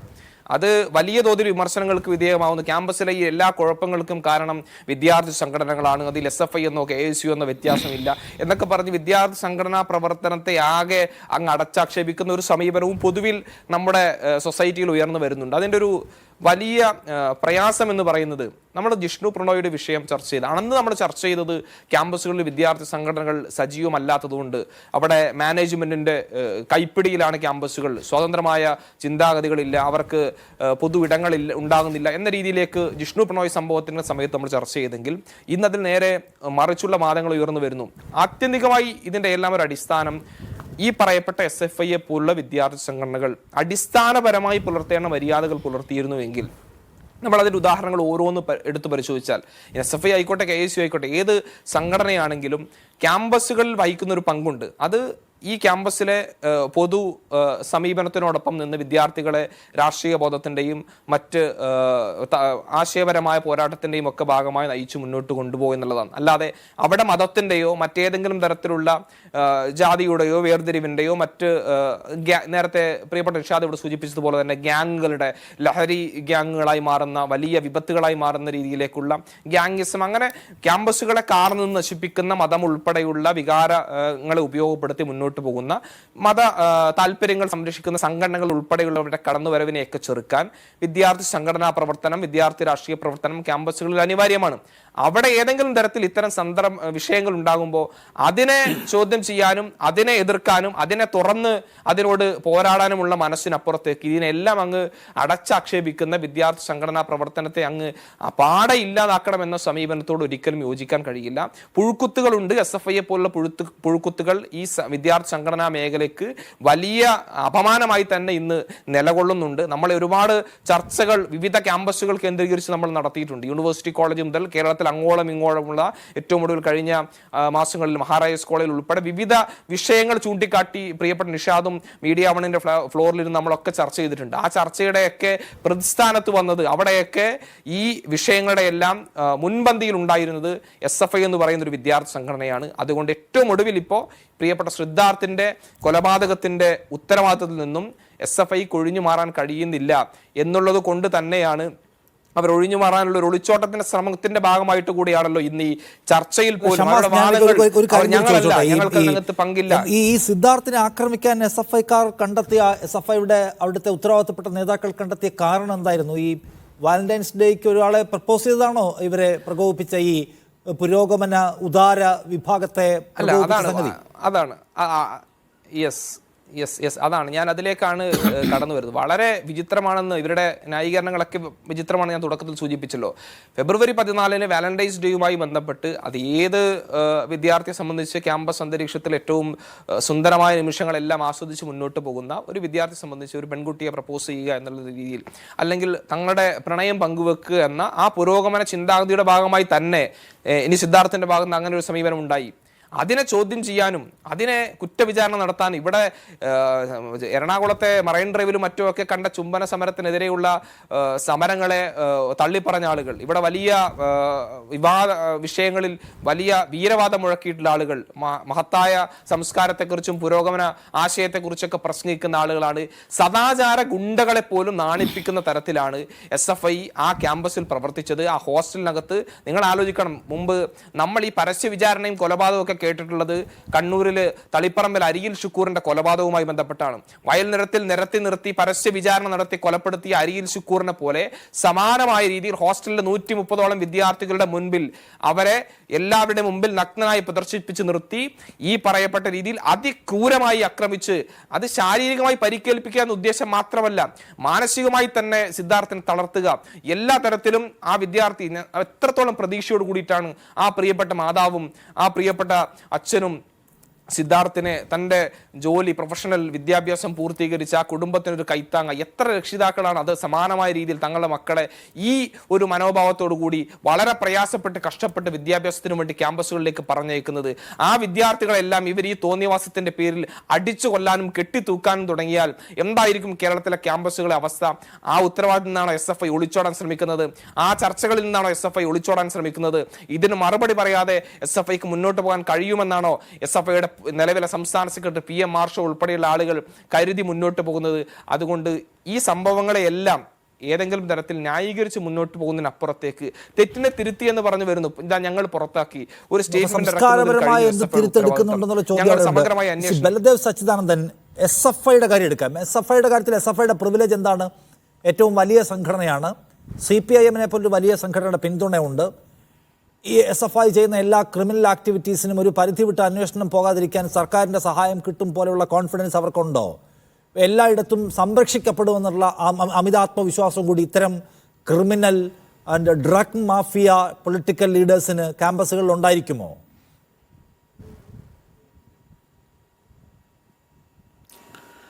ഒരു കാരണവശാലും ഈ പ്രതികളെ സംരക്ഷിക്കത്തില്ല എന്ന് തീരുമാനമെടുത്തിട്ടുണ്ട്. ആ പ്രതികൾ കുറച്ചുപേരെ അറസ്റ്റ് ചെയ്തിട്ടുണ്ട്, ബാക്കിയുള്ളവരെ അറസ്റ്റ് ചെയ്യും. ഇത് ശ്രീ ജോർജ് ജോസഫ് സാർ പറഞ്ഞതുപോലെ ക്യാമ്പസ് രാഷ്ട്രീയത്തിൽ നടക്കുന്ന ഈ അക്രമങ്ങളും കൊലപാതകങ്ങളും ഇത് ഒരു സംഭവമൊന്നുമല്ല. എൻ്റെ ഒരു അനുഭവം തന്നെ പറയാം. 1980-81 ഞാൻ ഡിഗ്രിക്ക് പഠിക്കുമ്പോൾ, അത് 43 വർഷങ്ങൾക്ക് മുമ്പ്, അവിടെ ഒരു വിദ്യാർത്ഥി കൊല്ലപ്പെട്ടു. ശ്രീകുമാർ, ജനുവരി മാസം 4-ാം തീയതി ശ്രീകുമാർ SFIയുടെ യൂണിറ്റ് ഭാരവാഹി. SFI ABVP സംഘടനമായിരുന്നു. SFIക്കാർക്ക് കുത്തുകൊണ്ട് മരിച്ചു. അപ്പോൾ ഇത് ഞാൻ പറഞ്ഞത് ഇത് ഒറ്റപ്പെട്ട സംഭവങ്ങളല്ല. നമ്മുടെ പല ക്യാമ്പസുകളിലും വിശേഷിച്ച് വലിയ വലിയ കോളേജുകളിൽ ഇങ്ങനെയുള്ള സംഭവങ്ങൾ നടക്കുന്നു. അന്നും ഇതുപോലെ കേരളം മൊത്തത്തിൽ പ്രക്ഷോഭം ഉണ്ടായതാണ്. ഇത് നിരോധിക്കണം, ക്യാമ്പസുകളിൽ ഇത് പാടില്ല. അപ്പോൾ അതിനകത്ത് എനിക്ക് ഉള്ളൊരു കാഴ്ചപ്പാട്, ക്യാമ്പസുകളിൽ പരിപൂർണമായിട്ട് അരാഷ്ട്രീയവൽക്കരിക്കണമെന്നൊന്നുമില്ല. പക്ഷേ ഈ രാഷ്ട്രീയമായിട്ട് നിൽക്കുമ്പോൾ തന്നെ ഇതിൻ്റെ ചില ന്യൂനതകളുണ്ട്. അത് പരിഹരിക്കാൻ കഴിയണം. പലപ്പോഴും ഒരു രാഷ്ട്രീയ നേതൃത്വത്തിനും അത് പരിഹരിക്കാൻ കഴിയാതെ പോകുന്നു. അവരുടെ പിടിയിൽ ഈ കുട്ടികൾ നിൽക്കാതെ വരുന്നത്. ഇതിന് മറ്റൊരു കാര്യം കൂടി ഉണ്ട് നിഷാദ്. പലപ്പോഴും ഞാൻ കോളേജിൽ പല കോളേജിലും കണ്ടിട്ടുള്ളത് പുറത്തുനിന്നുള്ള ഇടപെടൽ. കോളേജിൽ ഒരു സംഘർഷം ഉണ്ടാകുമ്പോൾ ബാഹ്യ ശക്തികൾ ഇവിടെ ഇടപെടുന്നു. അത് കൊല്ലത്ത് മാത്രമല്ല, ഞാൻ പോകാറുള്ള ശാസ്താംകോട്ട കോളേജിൽ ഇവിടെയൊക്കെ പുറത്ത് ചില ആൾക്കാർ, ഈ വിദ്യാർത്ഥികൾ നമുക്കറിയാം, ഒരു 18, 20, 21, 22 വയസ്സൊക്കെയാണ് ഈ കുട്ടികളുടെ പ്രായം. ഈ സംഘർഷത്തിലേക്ക് ഇവരെ നയിക്കുന്നതും ഇവരെ ലഹരി മരുന്നിന് അടിമകളാക്കുന്നതും ചില ബാഹ്യ ശക്തികൾ ഇതിനകത്ത് ഇടപെടുന്നു. ആ ബാഹ്യപ്രേരണ മൂലമാണ് കുട്ടികൾ പലപ്പോഴും ഈ ക്രൂരമായ സംഘർഷങ്ങളിലേക്ക് പോകുന്നത്. അവർക്ക് എല്ലാവിധ പിന്തുണയും പുറത്തു നിന്ന് ലഭിക്കുന്നു. അത് പലപ്പോഴും പോലീസിൻ്റെ ഒന്നും അന്വേഷണ പരിധിയിൽ അത് പെടാറില്ല. ഇവിടെയും തീർച്ചയായിട്ടും നമ്മൾ അന്വേഷിക്കേണ്ടത്, ഇവിടെയും ഒരു പരിധിവരെ മനസ്സിലാക്കാൻ കഴിയുന്നത് ബാഹ്യശക്തികൾ ഇവിടെയും ഇടപെട്ടിട്ടുണ്ട്. അങ്ങനെ ഉണ്ടെങ്കിൽ ആരൊക്കെയാണ് ഇതിനകത്ത് ഇടപെട്ടത്, അവർക്കെതിരെ ശക്തമായ നടപടികൾ ഉണ്ടാകണം. അതിനകത്തൊന്നും ആരും തർക്കിക്കുന്നില്ല. ശരി, നിഷാദ് പറഞ്ഞ ഒരു കാര്യം ശരിയാണ്. ഒരു രാഷ്ട്രീയ പാർട്ടി ഭരിക്കുമ്പോൾ ആ രാഷ്ട്രീയ പാർട്ടിയുടെ വിദ്യാർത്ഥി പ്രസ്ഥാനമോ യുവജന പ്രസ്ഥാനമോ ട്രേഡ് യൂണിയനോ ചില തെറ്റുകൾ ചെയ്യുമ്പോൾ ചിലപ്പോൾ സംരക്ഷിക്കപ്പെടുന്ന ഒരു പ്രവണത അത് ആര് ഭരിച്ചപ്പോഴും നമ്മൾ കണ്ടിട്ടുണ്ട്. കോൺഗ്രസ് ഭരിച്ചാലും ഇടതുപക്ഷം ഭരിച്ചാലും ഒക്കെ ഒരു പരിധിവരെ അങ്ങനെ ഉണ്ടാകും. അങ്ങനെ ഉണ്ടാകാൻ പാടില്ല. ഇതിനകത്ത് പരിപൂർണമായിട്ട് ഈ 12 വിദ്യാർത്ഥികളെ അല്ല, ഇതിൽ കൂടുതൽ വിദ്യാർത്ഥികൾ ഇതിനകത്ത് ഇൻവോൾവ് ആയിട്ടുണ്ട്. ആ വിദ്യാർത്ഥികളും അതിനോടൊപ്പം തന്നെ ബാഹ്യശക്തികൾ ഇടപെട്ടിട്ടുണ്ട്. പിന്നെ അവിടുത്തെ ഈ യൂണിവേഴ്സിറ്റിയുടെ ഡീൻ്റെ കാര്യം പറഞ്ഞു. ആ ഹോസ്റ്റൽ വാർഡനുണ്ട്, ഒരു ഫിസിക്കൽ എഡ്യൂക്കേഷൻ ടീച്ചറുണ്ട്. ഇവർക്കൊക്കെ ഈ സംഭവത്തെക്കുറിച്ച് 15, 16 തീയതികളിൽ തന്നെ ഏകദേശം ധാരണയുണ്ടായിരുന്നു. എന്നിട്ട് പോലും ഈ വിദ്യാർത്ഥികളുടെ സമ്മർദ്ദങ്ങൾക്ക് വഴങ്ങിയോ മറ്റ് സമ്മർദ്ദങ്ങൾക്ക് വഴങ്ങിയോ ഇവർ രക്ഷകർത്താക്കളെ പോലും അറിയിക്കാൻ തയ്യാറല്ല. ഇന്നലെ അതിൻ്റെ അമ്മ തന്നെ പറഞ്ഞത്, അച്ഛനും പറഞ്ഞൊരു കാര്യം, ഇവർ സംസാരിക്കാൻ ക്ഷണിച്ചതിനേക്കാൾ പോലും അങ്ങോട്ട് ആവശ്യപ്പെട്ടിട്ട് പോലും ഇവർ പലരും സംസാരിക്കാൻ തയ്യാറാകുന്നില്ല.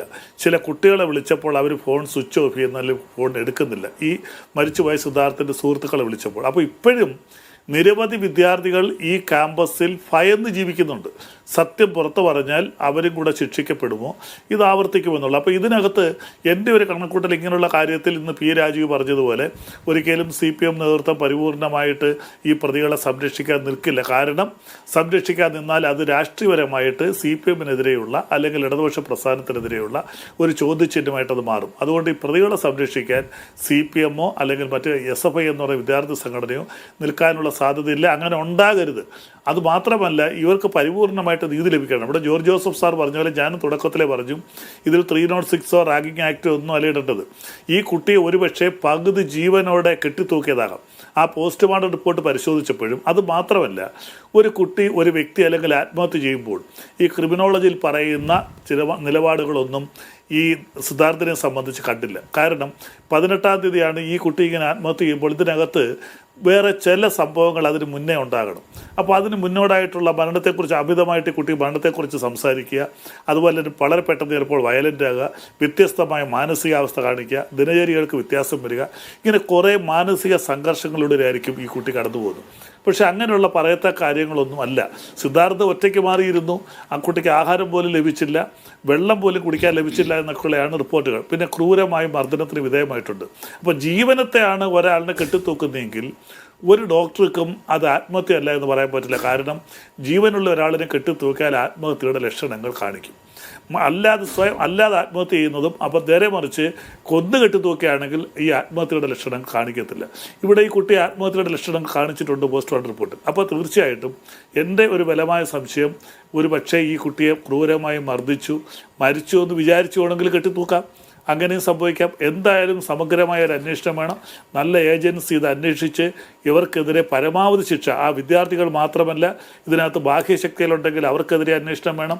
ഈ യൂണിവേഴ്സിറ്റിയുടെ ആ കോളേജ് ആ ഹോസ്റ്റലിൻ്റെ ചാർജുള്ള ആൾ, അതുപോലെ അവിടുത്തെ ഫിസിക്കൽ എഡ്യൂക്കേഷൻ അധ്യാപകർ, ഇങ്ങനെ 2-3 പേർക്കെതിരെ ഈ കുട്ടികൾ, അവിടെ വന്ന 3-4 പെൺകുട്ടികൾ ഈ കുട്ടിയുടെ അച്ഛനോടെയും അമ്മയോടെയും പറഞ്ഞതായിട്ട് ഇന്നലെ അവർ തന്നെ ഒരു ചാനൽ ചർച്ചയിൽ ഞാനും ഉണ്ടായിരുന്നവർ പറഞ്ഞിട്ടുണ്ട്.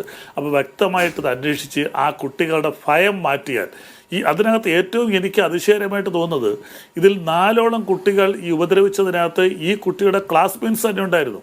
ഒരുമിച്ച് ഒരു ബെഞ്ചിലിരുന്ന് പഠിക്കുന്ന കുട്ടികളുണ്ടായിരുന്നു. ഏതാണ് അവർ ഇങ്ങനൊരു സാഹചര്യത്തിലേക്ക് തള്ളിവിട്ടതെന്നറിയില്ല. വാലന്റൈൻസ് ഡേയിൽ സീനിയർ ഗേൾസുമായിട്ട് കുട്ടി ഡാൻസ് ചെയ്യുമെന്ന് പറയുന്നത് അതൊരു അപരാധമായിട്ടൊന്നും നമ്മൾ കാണുന്നില്ല. അപ്പോൾ അതാണോ വികാരം?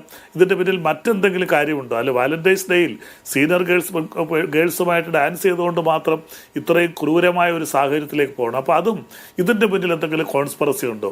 അപ്പോൾ ഇതിനെക്കുറിച്ച് വ്യക്തമായ ഒരു അന്വേഷണം 3 ദിവസം നീണ്ടു നിന്ന പൈശാചികമായ ക്രൂരതകളാണ്. അപ്പോൾ അത് തീർച്ചയായിട്ടും അന്വേഷിക്കണം. അതിന് ഒരിക്കലും ഇടതുപക്ഷമോ CPM-ഓ SFI എന്ന സംഘടനയോ അതിനെതിരെ നിൽക്കുമെന്ന് എനിക്ക് തോന്നുന്നില്ല. അവരുടെ താങ്കൾ തന്നെ പറയാണ്, താങ്കൾ പറയുന്നത് നേരത്തെ ജോർജ് ജോസഫ് പറഞ്ഞു ഇതിനകത്ത് 302-ന്റെ സാധ്യതയുണ്ട് എന്ന്, ഇതിനകത്ത് കുറച്ച് ഡീറ്റെയിൽ ആയിട്ടുള്ള അന്വേഷണത്തിന് സാധ്യതയുണ്ടെന്ന്. അത് മാത്രമല്ല, ഈ SFI-ക്കാരെ സഹായിക്കാൻ ഡീൻ അടക്കമുള്ള ആളുകൾ പണിയെടുത്തു എന്ന ആരോപണം വളരെ സജീവമായിട്ടുണ്ടല്ലോ. അവിടേക്ക് അന്വേഷണത്തിൻ്റെ ഒരു സാധ്യത പോലും ഇപ്പോൾ വരുന്നില്ല. പരമാവധി എങ്ങനെ ചുരുക്കാം എന്നതിനെ കുറിച്ച് പോലീസ് ആലോചിക്കുകയാണ്. അതിന്റെ സഹായ വൃന്ദത്തിലേക്ക് അന്വേഷണം പോകാനും പോകുന്നില്ല.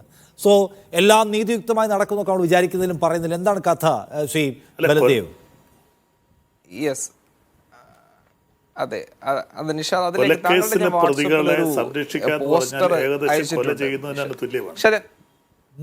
ഒരു സെക്കൻഡ്, ഷമ്മാസിന് എന്താണ് ആഡ് ചെയ്യാനുള്ളത്? ഞാൻ അതിനകത്ത് താങ്കളുടെ നിഷാദിന്റെ വാട്സപ്പിൽ ഞാനൊരു ഈ ഡീനിന്റെ കാര്യം പറഞ്ഞുകൊണ്ടാണ്, ഡീൻ അവിടെ SFI-ക്കാരനായി പ്രവർത്തിക്കുന്ന ഒരാളാണെന്ന് ഞാൻ അതിൽ ഡീൻ തുടക്കം മുതൽ ഈ വിഷയത്തിൽ ഉരുണ്ട് പിറകി കളിച്ചതിൻ്റെ ഒരു ചെറിയൊരു തെളിവ് ഞാൻ അങ്ങയുടെ മുമ്പിലേക്ക് പറയാം. ഈ മാസം 22-നാണ് ഈ പറയപ്പെട്ട SFI-യുടെ യൂണിയൻ പ്രസിഡന്റ് അരുണും SFI-യുടെ യൂണിറ്റ് സെക്രട്ടറി അമൽ ഇഹ്സാനും ഉൾപ്പെടെയുള്ള ആളുകളെ ഉൾപ്പെടുന്ന 12 വിദ്യാർത്ഥികളെ റാഗിങ്ങിന്റെ പേരിൽ പുറത്താക്കിക്കൊണ്ട് ഈ പറയപ്പെട്ട ഡീൻ MK നാരായണൻ ഒരു ഉത്തരവ് പുറപ്പെടുവിപ്പിക്കുന്നത്. 22-ാം തീയതി എന്ന് ഡേറ്റ് ഇട്ടിട്ട് 23-ാം തീയതിയാണ് ഉത്തരവ് പുറത്തു വന്നത്. എന്നാൽ ആ ഉത്തരവിനകത്ത് വളരെ കൃത്യമായി ഈ പറയുന്ന എല്ലാ ലക്ഷണങ്ങളും, അതായത് ഒരു ആത്മഹത്യയല്ല മറിച്ച് അസ്വാഭാവികത ഉണ്ട് എന്ന് തോന്നുന്ന രീതിയിൽ തന്നെ സിദ്ധാർത്ഥിന്റെ ശരീരത്തിൽ പോസ്റ്റ്മോർട്ടം റിപ്പോർട്ട് അനുസരിച്ച് തന്നെ മുതുകിലും ചുമരിലും നെഞ്ചിലും വയറ്റിലും കവിളിൽ ഉൾപ്പെടെ ആക്രമിച്ച ചതവുകളും മുറിവുകളും ഉണ്ട് എന്ന് കൃത്യമായി പോസ്റ്റ്മോർട്ടം റിപ്പോർട്ടിന്റെ ഫൈൻഡിങ്ങിൽ രേഖപ്പെടുത്തിയിട്ടുള്ള സാഹചര്യത്തിലാണ് ഞാൻ പറയുന്നത്. അത് കാണാൻ കഴിയുന്ന ഒരു വിഷയമാണല്ലോ. ഏതെങ്കിലും മുതുകിലും ചുമലിലും കഴുത്തിലും എല്ലാം ഉള്ള മുറിവുകളും ചതവുകളും ഒറ്റ നോട്ടത്തിൽ കാണാൻ കഴിയുന്നതാണ്. അങ്ങനെ ഒരു സാഹചര്യത്തിൽ ഈ സിദ്ധാർത്ഥിനെ കയറിൽ നിന്ന് ഊരി ഹാങ് ചെയ്തെടുത്ത് കൊണ്ടുപോകുന്ന ഈ ഡീൻ ഇതൊന്നും ശ്രദ്ധിക്കാതെ വളരെ കൃത്യമായി തൊട്ടടുത്ത ദിവസം ഈ പറഞ്ഞ 22-ാം തീയതി പുറത്തിറക്കിയ ഓർഡറിനകത്ത് പറയുകയാണ് എന്താണ്, അതായത് UGCയുടെ ആന്റി റാഗിംഗ് സെല്ലുമായി ബന്ധപ്പെട്ട് വന്ന പരാതിയുടെ അടിസ്ഥാനത്തിലാണ് ഈ 12 പേർ SFI നേതാക്കൾ ഉൾപ്പെടെയുള്ള 12 പേരെ പുറത്താക്കുന്നത്. ആ ഓർഡറിൽ കൃത്യമായി അദ്ദേഹം പറയുന്നു എന്ത്, ഇങ്ങനെ സിദ്ധാർത്ഥ് എന്ന ഒരു വിദ്യാർത്ഥി തൂങ്ങി മരിച്ച സംഭവം ഉണ്ടായി. ആരാണ് ഈ വിദ്യാർത്ഥി തൂങ്ങി മരിച്ചതാണ് എന്ന് ഈ ഡീനിനോട് പറഞ്ഞത്? അന്നേ വരെ 22-ാം തീയതി വരെ പോസ്റ്റ്മോർട്ടം റിപ്പോർട്ട് കിട്ടിയിട്ടില്ല. ഞങ്ങൾ മനസ്സിലാക്കുന്നത് ശരിയാണെങ്കിൽ കഴിഞ്ഞ 3 ദിവസം മുമ്പാണ് പോസ്റ്റ്മോർട്ടം റിപ്പോർട്ട് കിട്ടിയത്. 23-ാം തീയതി ആ ക്യാമ്പസിൽ പോയ KSU നേതാക്കൾ അവിടുത്തെ പോലീസ് ഉദ്യോഗസ്ഥരോട് വൈത്തിരി സ്റ്റേഷനിലെ SI ഉൾപ്പെടെയുള്ള ആളുകൾ SHO ഉൾപ്പെടെ സംസാരിച്ചപ്പോൾ പോലീസിന്റെ കയ്യിലും പോസ്റ്റ്മോർട്ടം റിപ്പോർട്ട് കിട്ടിയിട്ടില്ല. പിന്നെ എന്തിന്റെ അടിസ്ഥാനത്തിലാണ് SFIക്ക് വേണ്ടി കുഴലൂത്ത് നടത്തുന്ന SFIയുടെ ക്രിമിനലുകളെ സംരക്ഷിക്കാൻ വേണ്ടി മുന്നോട്ട് വരുന്ന ആ ക്യാമ്പസിന്റെ ഡീൻ ഇങ്ങനെ ഒരു റിപ്പോർട്ട് എന്തിന്റെ അടിസ്ഥാനം തയ്യാറാക്കി? സിദ്ധാർത്ഥ് ആത്മഹത്യ ചെയ്തതാണ് എന്ന മുൻധാരണ ഉണ്ടാക്കാൻ ഉള്ള ശ്രമത്തിന്റെ ഭാഗമായി തന്നെയാണ് ഈ റാഗിംഗ് ചെയ്ത വിദ്യാർത്ഥികൾ എന്ന പേരിൽ പുറത്താക്കിയ ഓർഡറിനകത്തും കൃത്യമായി സിദ്ധാർത്ഥിൻ്റെത് ആത്മഹത്യയാണ് എന്ന് വരുത്തി തീർക്കാനുള്ള ശ്രമം ഉണ്ടായി. അതിന്റെ പിന്നാമ്പുറമാണ് ഇപ്പൊ നടന്നുകൊണ്ടിരിക്കുന്നത്. അതിന്റെ ബാക്കി തിരക്കഥയനുസരിച്ചാണ് ഇവിടെ പോലീസ് അന്വേഷണം നടക്കുന്നത്. പിണറായി വിജയന്റെ പോലീസ് SFIക്കാരന് പ്രിവിലേജ് നൽകുന്നത്, അവർക്ക് ഒളിവിൽ കഴിയാനുള്ള സാഹചര്യം ഒരുക്കുന്നത്, ഈ ദിവസങ്ങൾ ഇത്രയും പിന്നിട്ടിട്ടും അവരെ അറസ്റ്റ് ചെയ്യാനുള്ള ഒരു നടപടിയും സ്വീകരിക്കാതെ ഇങ്ങനെ മെല്ലെപ്പോക്ക് സമീപനം സ്വീകരിക്കുന്നതും ഇതെല്ലാം കൂടെ കൂട്ടി വായിക്കുമ്പോൾ എന്ത് ആത്മാർത്ഥതയാണ് ഈ വിഷയത്തിൽ നമുക്ക് കാണാൻ വേണ്ടി സാധിക്കുക? ഇവിടെ എങ്ങനെയാണ് ചർച്ചയിലേക്ക് വീണ്ടും ജോർജ് ജോസഫ്, ഇപ്പൊ ഈ കേസിൽ തന്നെ അന്വേഷണം എടുത്തു നോക്കിയാൽ ആ അന്വേഷണം ഒരു സാധാരണ മരണം, അതിനപ്പുറത്തേക്ക് കാര്യങ്ങൾ വികസിക്കാൻ പാടില്ല എന്ന നിർബന്ധ ബുദ്ധിയോടുകൂടി പരിമിതപ്പെടുത്താൻ ശ്രമിക്കുന്നുണ്ട് എന്ന് സംശയിക്കുന്നുണ്ടോ? തീർച്ചയായിട്ടും ഉണ്ട്. കാരണം ആ കുട്ടിയുടെ കഴുത്തിലെ ഹാങ്ങിങ് ആണെങ്കിൽ around the neck ligature mark ഉണ്ടായിരിക്കണം. അതുണ്ടെന്ന് എനിക്ക് തോന്നുന്നില്ല. അത്ര ഭീകരമായിട്ട് മർദ്ദിച്ച് അവശനായ ആളെ കെട്ടിത്തൂക്കിയത് തന്നെ എന്നാണ് ഞാൻ കരുതുന്നത്. അതിന് അവിടുത്തെ ഡീനും അവിടുത്തെ ഫിസിക്കൽ ഡയറക്ടറും ആ ഹോസ്റ്റൽ വാർഡനും അവിടുത്തെ പ്രിൻസിപ്പൾ ഉൾപ്പെടെയുള്ള ഉത്തരവാദികളാണ്. 3 ദിവസമായിട്ട് മർദ്ദനം നടക്കില്ലേ? പോലീസ് റിപ്പോർട്ട് ചെയ്യാത്തത് എന്ത്? ഇവർക്ക് എന്തെങ്കിലും പ്രത്യേക അധികാരങ്ങളുണ്ടോ? ആ പ്രിൻസിപ്പളും ഈ ക്യാമ്പസിലുള്ളവർക്കൊക്കെ ഇവരുടെ അവർക്ക് അധികാരമില്ല. വയലൻസ് ഒരു കോളേജിനകത്ത് നടന്നാൽ പോലീസ് റിപ്പോർട്ട് ചെയ്തിരിക്കണം. അത് രാഷ്ട്രീയപരമായി റിപ്പോർട്ട് ചെയ്യാതിരുന്നാൽ അവരെ പ്രതിയാക്കിയേ മുന്നോട്ട് പോകാൻ ഒക്കുള്ളൂ. ഈ കേസിനകത്ത് കൃത്യമായി ക്യാമ്പസിലുള്ളവർ എല്ലാവരും ഓഫീസേഴ്സ്, ആ lecturers, principal, warden, PD teacher, dean ഇവർ 306 IPC പ്രകാരം കുറ്റം ചെയ്തിരിക്കുന്നു. അബറ്റ്മെൻറ്റ് ടു കമ്മിറ്റ് സൂസൈഡാണ് അത് കൊടുക്കുക. ഇതൊരു കൃത്യമായ 302 IPC പ്രകാരമുള്ള കേസാണ്. അത്ര ഭീകരമായ ഒരു കൊലപാതകമാണിത്, അത് യാതൊരു സംശയമില്ല. ഇത് ആർട്ടിക്കിള് നമ്മൾ മനസ്സിലാക്കിക്കണം. ആർട്ടിക്കിള് 32 ഇന്ത്യൻ ഭരണഘടന അനുസരിച്ച് 32-ൻ്റെയും 42-ൻ്റെയും വയലേഷനാണ്, കൃത്യമായ വയലേഷനാണ്. ജീവിക്കാനുള്ള അവകാശം ആ കുട്ടിക്ക് നിഷേധിക്കും ക്യാമ്പസിനകത്ത്. അതിനവിടുത്തെ സാറുമാരും അവിടുത്തെ വിദ്യാർത്ഥി നേതാക്കളും ഒരുപോലെ കുറ്റക്കാർ തന്നെയാണ്. ആ കുട്ടിയുടെ എഡ്യൂക്കേഷൻ കണ്ടിന്യൂ ചെയ്യാൻ പറ്റുന്നില്ല, അതിന് തടസ്സം വന്നിരിക്കുന്നു. അവിടെ ആർട്ടിക്കിൾ 32-42 വയലേഷൻ അവിടെയാണ് വരുന്നത്. അത് ഈ പോലീസ് ഉദ്യോഗസ്ഥന്മാർ ഇതിനകത്ത് വെള്ളം ചേർത്ത് അന്വേഷിച്ചാൽ കൃത്യമായി ഹൈക്കോടതി ഇതിനകത്ത് ഇടപെടും. ഈ 32-42 പ്രകാരം ഹൈക്കോടതി ഇതിനകത്ത് ഇടപെടണമെന്നാണ് ഞാൻ പറയുന്നത്. കാരണം ആർട്ടിക്കിൾ വയലേഷൻ നടത്തിയ ഹൈക്കോടതിക്ക് അതിനുള്ള ഇൻഹറൻറ്റ് പവേഴ്സ് ഉണ്ട്. ഇതിനെപ്പറ്റി ഒരു കമ്മീഷനെ വെക്കണം ഹൈക്കോടതി. കാരണം ഇവിടെ കേരളത്തിലുള്ള ക്യാമ്പസിനകത്ത് നടന്നിരിക്കുന്ന ഇതുപോലെയുള്ള കൊലപാതകങ്ങൾ, ഇതുപോലെയുള്ള ഗ്രീവിയസ് ഹർട്ട്, ഇതുപോലെയുള്ള മാനസിക ശാരീരിക പീഡനങ്ങൾ അത് കേരളത്തിലെ പല കോളേജുകളിലും നിത്യസംഭവമായി കഴിഞ്ഞ 20 വർഷമായിട്ട്. അതേപ്പറ്റി ഒരു അന്വേഷണം ഹൈക്കോടതി നടത്തണം. കണ്ടെത്തിയിട്ട് ഇത് കൃത്യമായി അതിൻ്റെ ഫൈൻഡിങ് വരട്ടെ. ഇവിടെ രാഷ്ട്രീയമായി ഇവിടെ അത് നിരോധിക്കണം ഈ സംഘടനകളെല്ലാം.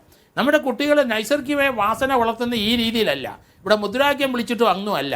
അവർക്ക് കലാപരമായ നേട്ടം ഉണ്ടാക്കിക്കോ ഒരു തടസ്സമില്ല, അവർ പ്രസംഗിച്ചോ തടസ്സമില്ല, മ്യൂസിക്കിന് വെക്കോ തടസ്സമില്ല, അവർ നാടകം കളിച്ചോ തടസ്സമില്ല, വായന മത്സരം വെച്ചോ, സാഹിത്യ സമ്മേളനം നടത്തിക്കോ. അതിന് പകരം ഗുണ്ടായിസമാണ് കഴിഞ്ഞ 40 വർഷമായിട്ട് കേരളത്തിൽ നടക്കുന്നത്. ഞാനൊക്കെ കുറച്ച് ഇത് അനുഭവിച്ചിട്ടാണ്. യൂണിവേഴ്സിറ്റി കോളേജിനകത്ത് എത്രയോ വർഷം ഞാൻ ഏറുകൊണ്ടതാണ്. ആ യൂണിവേഴ്സിറ്റി കോളേജിൽ ഈ ഇവിടുത്തെ ചില നേതാക്കന്മാർ അവസാനം അവസാനം ഇറങ്ങി വരുന്നത് ഞാൻ കണ്ടിട്ടുണ്ട്. ക്യാമ്പസ് രാഷ്ട്രീയത്തിൽ ഭാഗ്യശക്തികൾ ഇടപെടുന്നു. നേരത്തെ അത് ആ ഷമ്മ അവിടെ ആ KS-ൻ്റെ നേതാവ് പറയുന്നുണ്ട്, അതുപോലെ മറ്റേ അഡ്വക്കേറ്റ് നമ്മുടെ സുഹൃത്തും പറയുന്നുണ്ട്. അപ്പം ഭാഗ്യശക്തികളെ ഇതിനകത്ത് പ്രതിയാക്കണം. ഈ കേസിനകത്ത് ആരാണ് വെളിയിൽ നിന്ന് ചില SFI നേതാക്കന്മാരൊന്ന് ക്യാമ്പസിനകത്ത് ഇപ്പം താമസിക്കുന്നുണ്ട്. അവരെ പ്രതിയാക്കണ്ടേ? അവർ ഇൻസ്റ്റിഗേറ്റർ അല്ലേ? അവർ അബറ്റേഴ്സ് അല്ലേ? അപ്പം അവരുടെയൊക്കെ ഉത്തരവാദിത്വം എന്താണ്? ഈ ക്യാമ്പസിനകത്തുള്ള ഇതുപോലെയുള്ള ഇതിന് തടസ്സം നിൽക്കാനും അത് മാറ്റിവിടാനുള്ള ഉത്തരവാദിത്തമുള്ളവനാണ് ഇതിനകത്ത് ക്യാമ്പസ് സെക്രട്ടറിയും പ്രസിഡന്റും പ്രതിയായിട്ട് വന്ന കേസാണ് ഇത്. ഇത് ഡ്രഗിന്റെ റോൾ എന്തുമാത്രം വലുതാണ്. ഇപ്പൊ ഇങ്ങനെ ഒരു മൃഗീയമായ ആക്രമണം നടത്തുക, 150 ആളുകൾ നോക്കി നിൽക്കെ, ബെൽറ്റ് പൊട്ടിപ്പോകുന്നത് വരെ അടിക്കുക, നെഞ്ചിനും വയറിനും ചവിട്ടുക, എന്നിട്ടും മുറിയിൽ പൂട്ടിയിട്ട് നിരന്തരം നിരീക്ഷണം നടത്തുക എന്നൊക്കെ പറയുന്നത് അങ്ങേയറ്റം അതിക്രൂരമായ മനസ്സുള്ള ആളുകൾക്ക് ചെയ്യാൻ കഴിയുന്ന ഒന്നാണ്. അപ്പോൾ ഇതിനകത്ത് മയക്കുമരുന്നിന് അഡിക്റ്റായി പോയി സ്ഥലകാലബോധം നഷ്ടപ്പെട്ട് മനുഷ്യത്വം മരവിച്ചു പോയ മനുഷ്യർക്ക് ചെയ്യാൻ പറ്റുന്നതാണ്. സോ ഈ ഡ്രഗിൻ്റെ ഒരു സംഗതി നമുക്കറിയാം, കലാലയങ്ങളിൽ എന്തുമാത്രം ഈ സംഗതി ഇപ്പോൾ ഉണ്ടെന്നുള്ളത്. അതും ഈ സംഘടനാ പ്രിവിലേജും ഒക്കെ തമ്മിലുള്ള ഒരു ബന്ധം എന്തുമാത്രമാണ്? അല്ല, അതൊക്കെ ഉണ്ടാവും. ഡ്രഗ്സിൻ്റെ ഈ പറയുന്ന രീതിയിലുള്ള ക്യാമ്പസിനകത്ത് ഒത്തിരി കുട്ടികളുണ്ട്. വളരെ ചുരുക്കം കുട്ടികളാണ് ഇത് കൂടുതൽ ഉപയോഗിക്കുന്നത്. അത് ഡ്രഗ്സിനെ മാത്രം ഇതൊരു രാഷ്ട്രീയമായ ഇവർക്ക് ചില നേട്ടങ്ങൾ ഉണ്ടാക്കാൻ ചെറുപ്പം മുതലേ അങ്ങ് തുടങ്ങുകയാണ്. അങ്ങനെ വളർന്നു വന്ന കുട്ടികളാണ് ഇവരൊക്കെ. അവർ സ്കൂൾ ലെവലിൽ ഇവരെ ആ രീതിയിൽ മുദ്രാവാക്യം വിളിപ്പിച്ചു ആ രീതിയിൽ കൊണ്ടുവന്നിട്ട് ഇപ്പം കോളേജ് ലെവലിൽ ഇതുപോലെ ഹയർ ലെവലിൽ വരുമ്പം അവർ ക്രിമിനലായി വന്നവരുടെ ആക്ട് ഇതിനപ്പുറം ഇനി നടക്കും. ഇത് ആരെ കൊണ്ട് തടയാൻ പറ്റില്ല. ഒരു മനുഷ്യന് ഒരു രാഷ്ട്രീയ നേതാവിന് ഇത് കളയാൻ പറ്റില്ല. അവർക്ക് കുറേയൊക്കെ ഇതിനോട് അനുഭാവമുണ്ട്. അവരുടെ കുട്ടികളെ വളർത്തിക്കൊണ്ടുവരുന്ന രാഷ്ട്രീയത്തിൽ അതിനല്ല നമ്മൾ രാഷ്ട്രീയം ഈ കേരളത്തിലെ മുഴുവൻ കോളേജും സ്കൂളും ഉണ്ടാക്കിയത്. ഇവരുടെ മനുഷ്യൻ്റെ സാംസ്കാരികമായ ഉന്നമനത്തിനും അവരുടെ വിദ്യാഭ്യാസത്തിനും അവരുടെ അറിവിനും അവരുടെ മനുഷ്യസ്നേഹത്തിനും മൃഗങ്ങളോട് വരെയുള്ള സ്നേഹം കൊണ്ടുവരാനും പ്രകൃതി സ്നേഹങ്ങളെ വളർത്തിക്കൊണ്ടുവരാനാണ് നമ്മൾ കുട്ടികളെ അയക്കുന്നത്. അതിന് വരെ ഇതുപോലത്തെ ഗുണ്ടകൾ വന്ന് കൊച്ചുങ്ങളെ തല്ലിക്കൊല്ലുന്ന ക്യാമ്പസ് നമുക്ക് വേണ്ട. അത് പോലീസ് മനസ്സിലാക്കണം. ഇതിനകത്ത് രാഷ്ട്രീയം കളിക്കാൻ പോലീസ് ഉദ്യോഗസ്ഥർ തയ്യാറായത് ഇതിനകത്ത് ഹൈക്കോടതി തീർച്ചയായിട്ടും ഇടപെട്ടിരിക്കുമെന്ന് എനിക്ക് തോന്നുന്നത്. കാരണം ഇനി അത് ഇടപെടാതെ കേരളത്തിലൊരു സമാധാന അന്തരീക്ഷം ക്യാമ്പസിനകത്ത് ഉണ്ടാകില്ല. ഇത് വർദ്ധിച്ചു വരുന്നത് നമ്മൾ അടുത്ത ദിവസങ്ങൾ പലതും നമ്മൾ കണ്ടല്ലോ. മഹാരാജാസ് കോളേജിൽ എന്ത് നടന്നു, പിന്നെ അവിടെ കുട്ടികൾ കോളേജ് നിർത്തിക്കുന്നത് വരെ നമുക്കൊരു 6-7 കുട്ടികളെ അവിടുത്തെ ക്യാമ്പസിലെ കൾച്ചറൽ പ്രോഗ്രാം നടത്തിയപ്പം റഷ് വന്ന് ചവിട്ടിക്കൊന്ന ചരിത്രം നമുക്കറിയാമല്ലോ. എത്ര സംഭവങ്ങൾ കുട്ടികളുടെ പേരിൽ. കുറച്ച് കടുത്ത അഭിപ്രായങ്ങളുണ്ട്. ഷമ്മാസ, ഇത് ഒരു സാധാരണ സംഗതിയായിട്ട് 3 ദിവസം കൊണ്ട് അവസാനിച്ചു പോകുമോ? ഒരിക്കലും അങ്ങനെ അവസാനിപ്പിച്ചു പോകാൻ കഴിയുന്ന ഒന്നല്ലല്ലോ. കാരണം ഇതിൻ്റെ ഏറ്റവും ഇവിടെ ജോർജ് ജോസഫ് സാർ തന്നെ സൂചിപ്പിച്ചൊരു വിഷയം, ക്യാമ്പസുകളെ വല്ലാതെ ലഹരി പിടികൂടിയിരിക്കുന്നു. അതിൻ്റെ രാഷ്ട്രീയ ആരോപണത്തിനപ്പുറത്തേക്ക് തന്നെ അതിൻ്റെ പ്രധാനപ്പെട്ട ഒരു ഉത്തരവാദിത്വം SFIക്കുണ്ട്. നമ്മൾ മുമ്പ് നിഷാദിന് ഓർമ്മയുണ്ടാവും, മേപ്പാടി ഗവൺമെൻറ് പോളിടെക്നിക്കിലെ വിഷയം നമ്മൾ ചർച്ച ചെയ്ത് SFIയുടെ നേതാക്കൾ ഉൾപ്പെടെയുള്ള ആളുകൾ പരസ്യമായി ലഹരി ഉപയോഗിക്കുന്ന വീഡിയോ പുറത്തു വരുന്നു. ഇവിടെയും ഈ പറയുന്ന പൂക്കോട് വെറ്റിനറി സർവകലാശാലയിലും സംഭവിച്ചിട്ടുള്ള വിഷയവും ഇതുതന്നെയാണ്. ആ ഹോസ്റ്റൽ എന്ന് പറയുന്നത് മുൻകാലങ്ങളിൽ അവിടെ പഠിച്ചുപോയ SFI നേതാക്കൾ ഉൾപ്പെടെയുള്ള ആളുകൾ നിരന്തരം തമ്പടിച്ച് ക്യാമ്പ് ചെയ്ത് പ്രവർത്തിക്കുന്ന ലഹരി മാഫിയയുടെ കേന്ദ്രമാണ്. ആ വിദ്യാർത്ഥികളിൽ പലർക്കും ലഹരി സപ്ലൈ ചെയ്യുന്ന ഒരു കേന്ദ്രമായി മാറിയിരിക്കുന്നു. കേരളത്തിൽ അങ്ങോളം ഇങ്ങോളം പല ക്യാമ്പസുകളിലും എന്തിനേറെ പറയുന്നു, കഴിഞ്ഞ ദിവസം എൻ്റെ ജില്ലയായ കണ്ണൂർ ജില്ലയിലെ പയ്യന്നൂരിലെ ഗവൺമെൻറ് റെസിഡൻഷ്യൽ വുമൻസ് പോളിയിൽ പോലും അവിടെ പെൺകുട്ടികളെ ആക്രമിക്കാൻ വരുന്ന ലഹരി മാഫിയക്ക് അഡിക്റ്റായ SFI നേതാക്കൾ ബൈക്കിലെത്തി KSUക്കാരായ പെൺകുട്ടികളെ റോഡിൽ ആക്രമിക്കുന്ന സാഹചര്യം ഉണ്ടായി. അങ്ങനെ വ്യത്യസ്ത തലങ്ങളിൽ കേരളത്തിൽ അങ്ങോളം ഇങ്ങോളം ലഹരി മാഫിയയുടെ ബ്രാൻഡ് അംബാസിഡർമാരായി SFI ഒരു വശത്ത് പ്രവർത്തിക്കുന്നുണ്ട്. അതുകൊണ്ട് തന്നെയാണ് ഞങ്ങൾക്കൊക്കെ SFI ഒരു വിദ്യാർത്ഥി സംഘടനയാണ് എന്ന് പോലും വിശേഷിപ്പിക്കാൻ കഴിയാത്ത രീതിയിലേക്ക് അപമാന ഭാരത്താലാണ് ഞങ്ങളൊക്കെ വിദ്യാർത്ഥി സംഘടനാ പ്രവർത്തകരെന്ന് പറയുന്നത്. അതുകൊണ്ട് ഇതിനൊക്കെ ഒരു അറുതി വേണം. കേവലം ഒരു 1-2 ദിവസത്തെ വിഷയങ്ങൾ കൊണ്ട് അവസാനിപ്പിക്കേണ്ടതല്ല. പൊതുസമൂഹത്തെ കൃത്യമായി ബോധവൽക്കരിക്കാൻ, കൃത്യമായി ഈ വിഷയങ്ങളിലൊക്കെ അധികാരികളുടെ ഇടപെടൽ ഉണ്ടാകാൻ, ഭരണവർഗത്തിന്റെ അധികാരികളുടെ ഒരു തരത്തിലുള്ള സ്വാധീനവും ഇല്ലാത്ത തരത്തിലേക്ക് കൃത്യമായ സുതാര്യമായ വ്യക്തമായ